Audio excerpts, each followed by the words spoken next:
5:31 and time to start our regular meeting with a roll call, please. Commissioner Patton.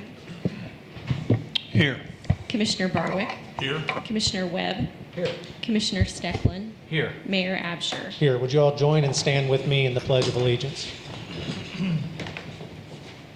I pledge allegiance To the flag of the United States of America and to the republic for which it stands, one nation, under God, indivisible, with liberty and justice for all.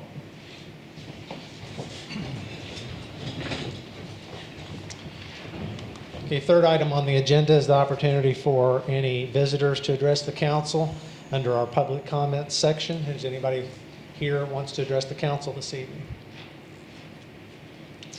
Okay, on item 4, consent agenda, the only thing we have is some invoices in there in your packet and the minutes from the last city council meeting. Anybody on the council want any of these items voted upon separately? Anybody from our audience want these items voted upon separately, or any item voted upon separately? Okay, hearing no objection, I would entertain a motion to pass the consent agenda as presented. I make a motion that we pass the consent agenda as presented. I'll second that. Any questions, comments on item A or B? Roll call, please. Commissioner Patton. Yay. Commissioner Barwick. Yay. Commissioner Webb. Yay. Commissioner Stecklin. Yay. Mayor Absher. Yay. Under new business, item 5A is the council's opportunity to approve or deny the zoning board's approval, recommended approval of a zoning change at 1300 South Court and 1302 South Court. This is surprisingly, it's currently R2 general family residential, and the request is from the prospective property owner to build a landscape, or what they would describe as a hardscape business there, and that would require C1 commercial zoning.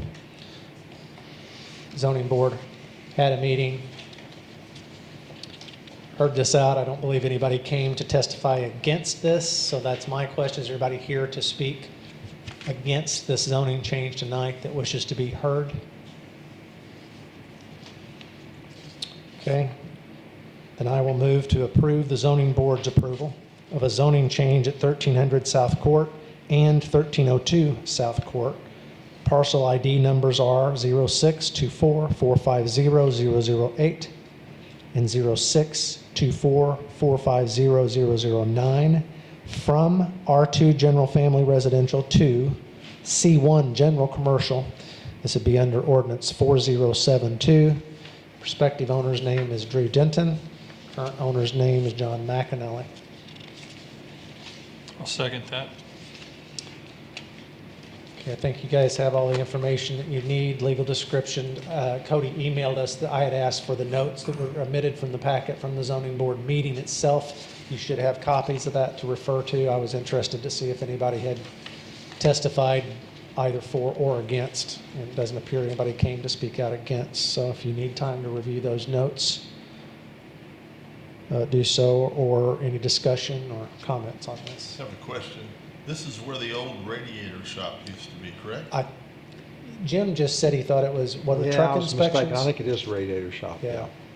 So It's that- right there by the housing, just south of Sherman Drive, isn't Yeah, it? it's the southernmost property on the east side prior to Wildcat Drive. Yeah. I was surprised it was a residential. That's why I made that comment. Yeah, I'm well, surprised I it was remember residential. It's always been a radiator shop there and then junk. It was probably there when they put the zoning in '87, and I assume they thought it would be residential, but grandfathered that business in, and it's just never changed. But doesn't seem to make much sense for anything along Court to me to not be commercial. So, any other questions or discussion on that? Ordinance 4072. Okay, roll call, please. Commissioner Patton. Yay. Commissioner Barwick. Yay? Commissioner Webb. Yay. Commissioner Stecklin. Yay. Mayor Absher. Yay. All right, under item 6A, this is a residential TIF 1 redevelopment agreement. I think this is the old GTE building on Boynton Street, which is, I'm glad to see somebody's getting ready to do something with it. So you've got in your packet that ordinance. This is Jerry Ross, also doing businesses JBR Development and Ross Construction. So he has some potentially qualified expenses there under the residential TIF 2. You see his potential costs and things that would theoretically be reimbursable by additional property taxes paid by him. Are they moving? Well, I think he sold, is he making this He's into? already moved his construction business there.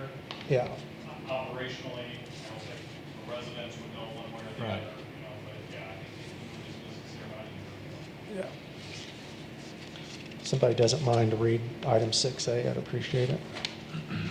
I'll make a motion to approve ordinance 4069, a residential TIF 1 redevelopment agreement with JBR Development LLC, Gerald and Kimberly Ross, and Ross Construction Incorporated. I'd second that. Okay, any discussion or questions about item 6A, ordinance 4069? Roll call, please. Commissioner Patton, Yay. Commissioner Barwick, Yay. Commissioner Webb, Yay. Commissioner Stepland, Yay. Mayor Absher. Yay. Okay, items 6B and C are related. I'll take a stab at explaining this a little bit.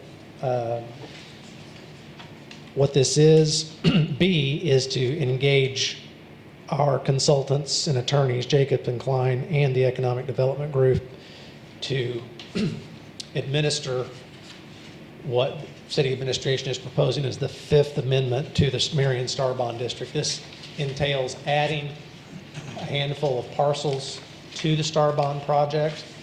Statutorily, there's two ways that can be requested. One is by the master developer, which is part of these parcels, namely the one that the old movie theater, soon to be newer movie theater, is on, and the connecting parcels to get to it from the existing Star Bond district. The old John Deere building is another one they requested. Then the other way that parcels can be added is by the city's request. And it is Cody and my recommendation that we consider, since we're doing this anyway, we might not have done this just for these parcels. I'm sure everybody's quite aware that the old Gander Mountain Camping World building is an enormous facility that is sitting vacant. We think that's got a lot of potential for the right person. It's also an extraordinarily expensive piece of property, big piece of property, big square footage. We have, just to be transparent, no bird in the hand. There's no there's not somebody waiting in the wings. It's dependent on Star Bonds. We just think it's going to potentially, it's sitting there with no city incentives or any kind of TIF or anything like that on it, right? Yeah, it's got 10 left, but like 3 years. Yeah, so we just think this would make an opportune time to put that in Star Bonds so that if the right retailer was coming in there that was generating enough sales tax, basically what that means is that it gives us the opportunity to scrutinize what that would look like and potentially bond through the Star Bonds process some money based on that non-existent sales tax now that may be enough incentive that can be then shared with the buyer or the developer that might actually give us an opportunity to put something back in that building. So that's the reasons why. I just want to be very clear so that social media and stuff doesn't go wild that Six Flags or something like that's going in there, like what usually happens. We have no bird in the hand. We just think it was an opportune time. I'll be honest, I'm not sure why we left it out of the district the first go around. Might have been an oversight. I know we talked about that at the time, and Just didn't get in there. So now's the opportune time, we feel, to do that. So there, going back to the Star Bonds legislation, there's a complete, that's item C on the agenda, 6C. There's an entire process that we have to go through. That starts tonight with engaging our council, and then setting in item 6C, the first step of this is to set a public hearing, which will basically consist of the same exact spiel I just gave in its entirety. But that's the process. So I just wanted to get that out there now as to the why of this, what that's about. But that's the first thing that we'll have to do, is set that public hearing date. And then I think there's a waiting period even beyond that before the city council could actually pass an ordinance that would add these parcels to the Star Bond district. Then we have to file that with the state. The state has to accept that. There's just a process. It's very similar to the TIF process that we go through when we're either creating, amending, or dissolving a TIF. It's similarly set up, so there's just a whole process. So that's my spiel. And item 6B would be my motion to approve ordinance 4070, entering into a professional service agreement with Jacob and Klein and the Economic Development Group for services rendered that we will need in order to create the Fifth Amendment to the Marion Star Bond District. I'll second that. Okay, any questions on that part? Just a lot of heavy lifting, mailings that have to go out with this. That's what we engage them for. Yes, sir. I know in the past, we had taken some property out of the Star Bonds to put some other property in because there was a maximum amount Yes. of acreage Yep. that could be in that. So by doing this, will some other property have to come out? No. Or are we within the parameters? That's a that- great question. So if you look, let me find it. If you look on what's numbered page 52 of 56, which is under your tab 6C, it's about the fourth page from the end. This is the net effect. Here, let me just hand you this. There you go. So there's a total of 500 acres limited by the statute, maximum that can be in a Star Bond district.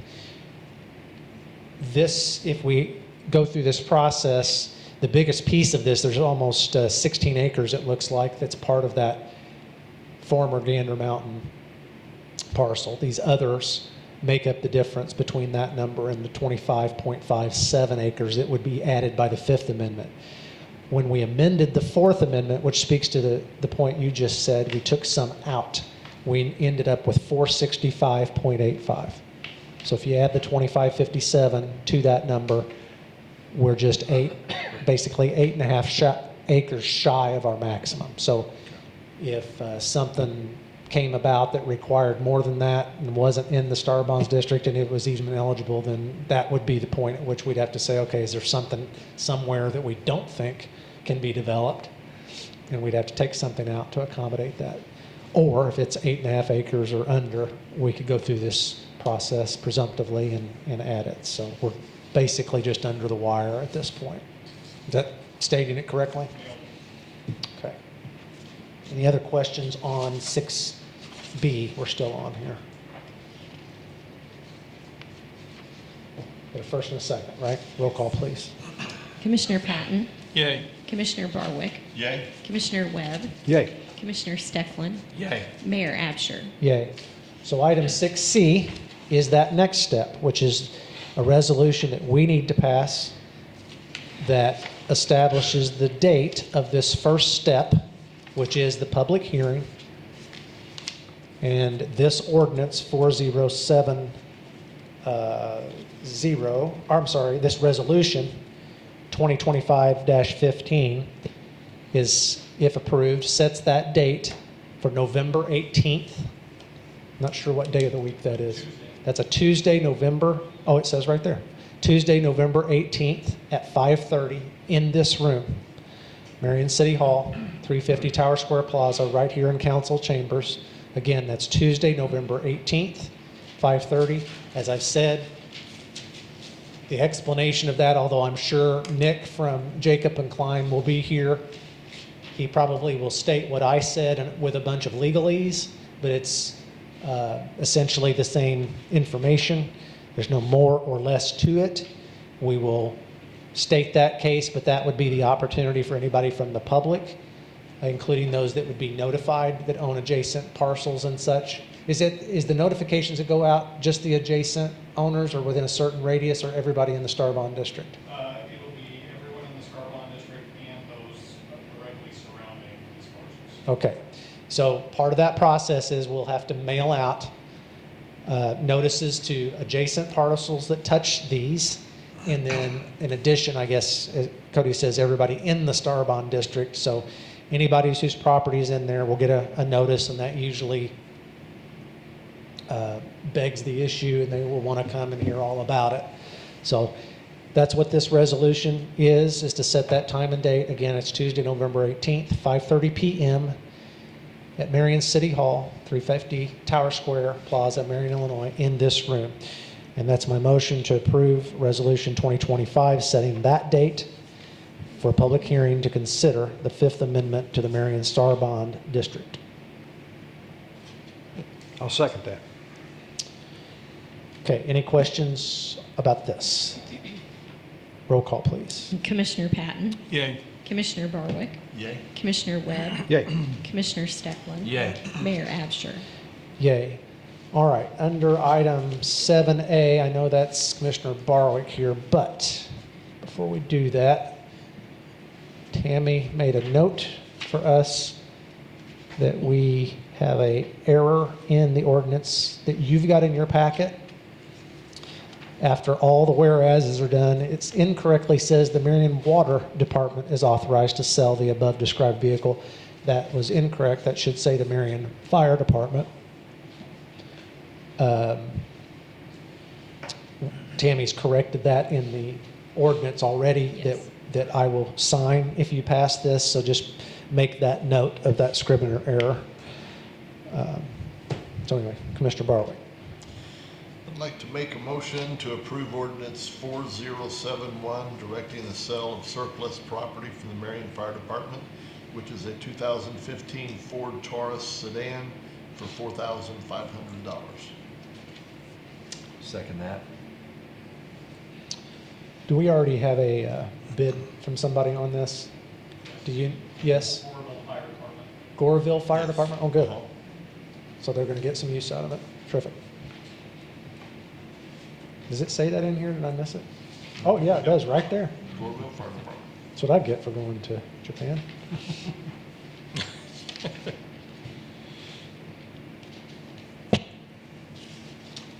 Completely missed that. Okay. Got a second? Roll call, please. Commissioner Patton, Yay. Commissioner Barwick, Yay. Commissioner Webb, Yay. Commissioner Stefan, Yay. Mayor Absher. Yay. Commissioner reports. Let's start with Commissioner Webb tonight. Yeah, as far as streets, we have pressure washed and sealed the fence on Norman Road. We've been doing some proactive ditching, cleaning along Norman, Broking, Carter, Everett, Midway, and some other various streets to help with drainage issues. Completed a large culvert replacement on Van Buren Street, which is that portion just north of Boynton Street. We're preparing roads ahead of the pavement crew, continuing with our sign replacement, and we still have some paint striping on the streets that we're doing. All is good at the cemetery. But I would like to announce the fall cleanup 2025. Only yard waste will be picked up. Small limbs must be separated and tied and measured no more than 6 feet or 2 foot in diameter. All leaves must be bagged and boxed. All bags must be set at street side the day preceding the pickup for the designated area. Also, I think most people know, but the street department on Van Buren Street is open for residents to drop off their yard waste if you'd rather do that, Monday through Friday, 7 a.m. to 3 p.m., and Saturday, 8 a.m. to 12 p.m. As far as where we come and pick it up, all those dates will be posted on the website, I'm sure. So if you have any questions, give us a call or look on the website, and you'll know when they're coming your way. So appreciate that. Thank you. Commissioner Stecklin. Okay, since the last report, the water department had 3 meter pits were repaired, 3 water leaks repaired, 2 services were updated, a fire hydrant was repaired, 3 new water taps were done, We've just about completed all the concrete landscaping work from any prior water main leaks just before Halloween. A couple reminders, this Friday is Halloween. Be sure you slow down, watch for kids crossing the streets. It's a big, exciting time for them. The City of Marion will celebrate Friday from 5:30 to 8:30, kids 12 and under. So be on the lookout for kids running everywhere, so it's a big time for them. Also, the downtown Trail of Treats will be Saturday, November 1st, from noon until 2. You can dress up, trick or treat all around downtown. The map of businesses is on the downtown Facebook page, so be sure you participate in that. It is trivia night, so we do have some trivia for you. This is all Japanese trivia, so no, I'm just kidding. It's not really. The mayor just got back, so okay. So this was a repeat from about 4 years ago. So see if you remember. How much does a gallon of water weigh? Is it 2 pounds, 5 pounds, 8 pounds, or 10 pounds? 8. Say, I knew you guys would remember. Very good. 8.3 pounds at room temperature. All right, this one kind of goes into Halloween. So, which candy sells the most during Halloween? Is it Hershey's milk chocolate bars, Kit Kats, Sour Patch Kids, or Starburst? You saying Starburst over there?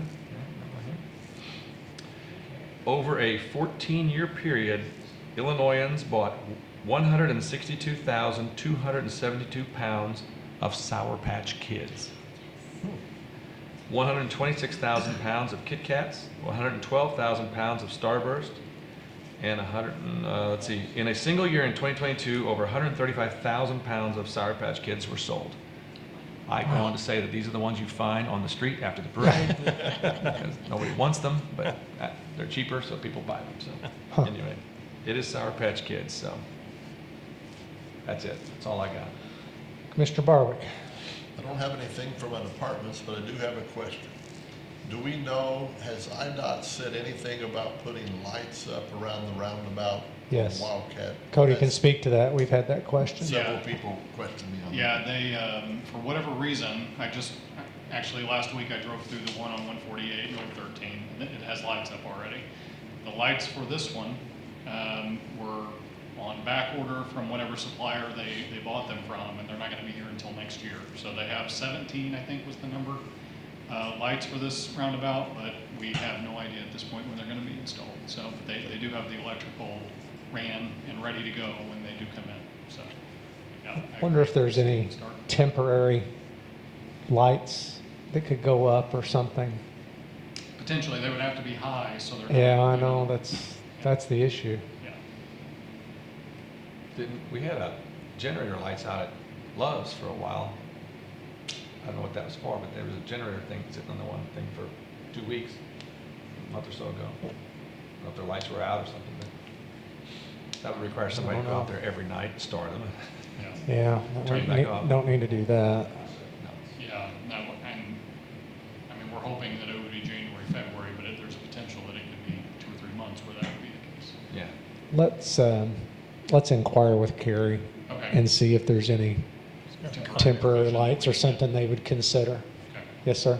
Is it just cosmetic, or is there some reason that you don't put like a reflective barrier around the curve of the roundabout?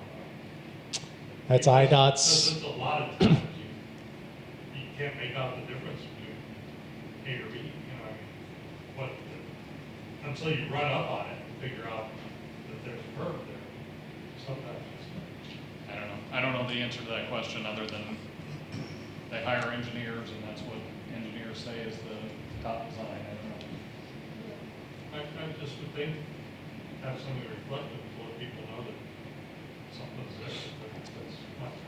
Now, yeah, I know they try and put up ample signage, and maybe they just expect people to rely on the signage. I don't know. It's a conspiracy from all the wheel manufacturers in the country is what it is. That's what my wife says about yours here in the square. Oh, yeah? Yeah, she hates coming out of everything because it's such a big bounce. Yeah. Okay, well, we can inquire on that and see if there's anything in the interim. Temporarily, because it's going to get worse here in a Yeah. couple weeks when we change the clock, so. Right. A couple more hours of Dartmouth's That's all I've got. Okay, Commissioner Patton? Treasurer Department's good. I've got nothing to report. Okay. Just mention briefly, since we've alluded to it a couple of times and joking in the meeting, so I had the opportunity to be a part of a delegation to Kanye, Japan over the last 10 days or so. It's a little bit of a blur, and I'm still jet lagged. But there was a delegation of 17 of us that went, including some Chamber of Commerce personnel, a couple of city personnel, plus myself and my wife Cheryl, and some students from the high school that kind of completed a work internship with the city in order to get some of their airfare paid for, and that benefited the city in a number of ways. And but we were grateful for the hospitality from our Japanese hosts, and it is a great program, one of which I had no conception before I was in office what it was for or what the benefits were. But I think there's extraordinary benefit for all of Southern Illinois, really, to maintain this.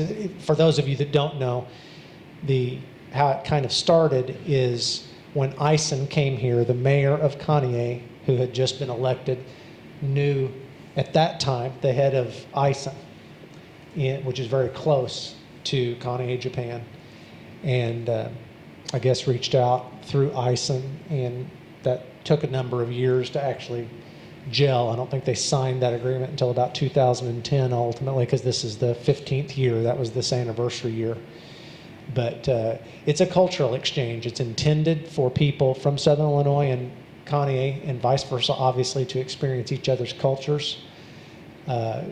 Hopefully inspire these students maybe to consider international business, or at least have an appreciation for the culture. I'm not sure that any of us, 25 years on of Eisen being here, really remember just what an impact having those 2,300 employees have for our region. And so it's been a great program, and we should celebrate that, and I hope more people from the city can experience that trip next time. It's quite the journey. I was telling commissioners before the meeting started, I think it was 36 hours from the time I left my house to the time I laid our head down on the pillow in Kanye, Japan. So it's quite the journey, but also quite well worth it. And I hope the city can keep up with that and build upon it. And I hope we can take more and more promising students over there, because it's really cool. It's really cool. So, all right, under miscellaneous, is there anything else from the commissioners for the good of the city? Anything from staff? Everybody good? Anybody have a need for a closed or executive session this evening? I do not. So, hearing no need, I would entertain from Commissioner Webb a motion to adjourn. Make a motion, we adjourn. I would second. Roll call, please. Commissioner Patton? Yay. Commissioner Barwick? Yay. Commissioner Webb? Yay. Commissioner Stecklin? Yay. Mayor Absher? Yay. Thank you all.